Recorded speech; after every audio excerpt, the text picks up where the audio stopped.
A few moments later. Pembahasan kali ini yaitu peradaban Islam pada masa Utsman bin Affan. Yang pertama, nasab pribadi dan pengangkatannya sebagai khalifah.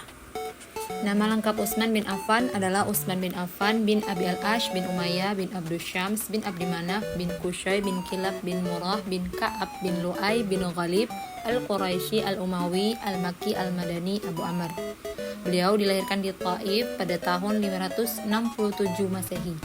Ibunya bernama Arwa binti Quraisy bin Rabi'ah bin Hubaib bin Abdi Syams bin Abdi Manaf. Kemudian nama panggilannya adalah Abu Abdullah, dan beliau diberi gelar Zunnurain yang artinya mempunyai dua cahaya.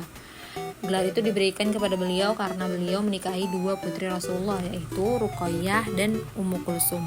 Nah, lalu bagaimana sih awal mula Utsman itu ditunjuk menjadi khalifah? Selama 3 hari menjelang wafatnya Umar bin Khattab, beliau itu berpesan kepada imam masjid hendaknya pemilihan diserahkan kepada Suhaib al-Arumi. Kemudian pada hari keempat, Umar memberikan 6 nama sahabat untuk dipilih. Mereka adalah Ali bin Abi Thalib, Utsman bin Affan, Zubair bin Awam, Sa'ad bin Abi Waqqas, Abdurrahman bin Auf, dan Talha bin Ubaidillah. Keenam orang itu berkumpul. Abdurrahman bin Auf memulai pembicaraan dengan mengatakan siapa di antara mereka yang bersedia mengundurkan diri. Ia lalu menyatakan dirinya mundur dari pencalonan. Kemudian 3 orang lainnya menyusul, tinggallah Utsman dan Ali. Maka Abdurrahman ditunjuk menjadi penentu. Ia lalu menemui banyak orang untuk meminta pendapat mereka, namun pendapat masyarakat pun terbelah. Abdurrahman selanjutnya memanggil Ali bin Abi Thalib dan Utsman bin Affan untuk tampil ke depan dan diberikan pertanyaan yang sama. Setelah mendengar jawaban keduanya, Abdurrahman lebih condong kepada Utsman yang menjawab dengan tegas. Seketika itu juga Abdurrahman bin Auf menengadahkan tangannya sambil berdoa, "Ya Allah, dengar dan saksikanlah, beban beratku telah dipindahkan kepada Utsman bin Affan." Ia pun menyalami Utsman bin Affan sebagai tanda baiat kepadanya. Tangan kanan yang pertama menjabat tangan kanan Utsman untuk membaiat adalah tangan Ali bin Abi Thalib. Kemudian diikuti oleh seluruh kaum muslimin. Demikianlah Utsman memikul beban-beban khalifah ketika usianya hampir mencapai 70 tahun. Yang kedua, perluasan wilayah pada masa Utsman bin Affan.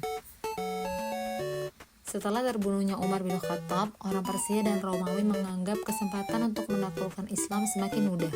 Seluruh negeri di wilayah tersebut bergejolak memberikan perlawanan kepada kaum muslimin.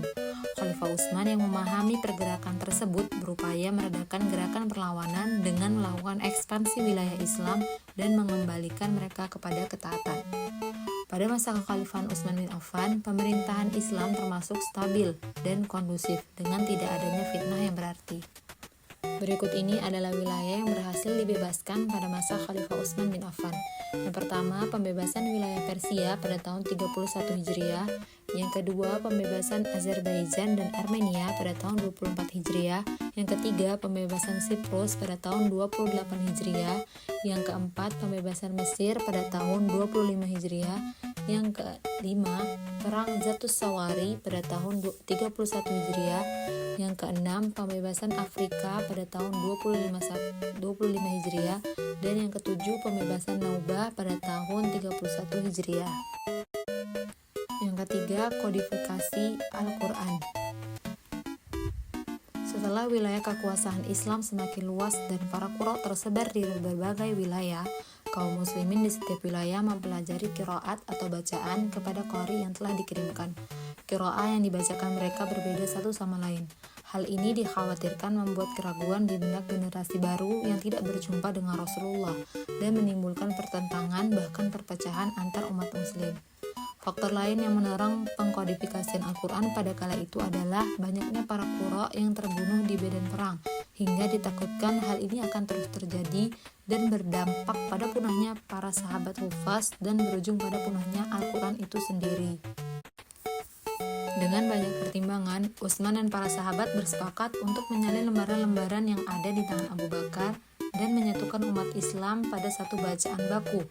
Utsman kemudian mengirim seseorang untuk mengambil lembaran-lembaran mushaf yang saat itu disimpan oleh Hafsah putri Umar. Kemudian ia memanggil Zaid bin Thabit Al-Ansari, Abdullah bin Zubair, Sa'id bin Al-Ash, dan Abdurrahman bin Al-Haris bin Hisham, lalu memerintahkan mereka untuk menyalin dan memperbanyak mushaf. Utsman juga menetapkan lahjah atau dialek Quraisy sebagai bahasa baku yang digunakan karena Al-Quran turun dengan lahjah Quraisy. Yang keempat, Islam pada masa Utsman bin Affan. Utsman dikenal karena kebijakannya dalam bidang ekonomi yang berhasil menciptakan stabilitas di wilayah kekuasaan Islam. Salah satu kebijakan utama adalah distribusi tanah kepada para pejuang dan masyarakat yang membutuhkan, yang dikenal sebagai land reform.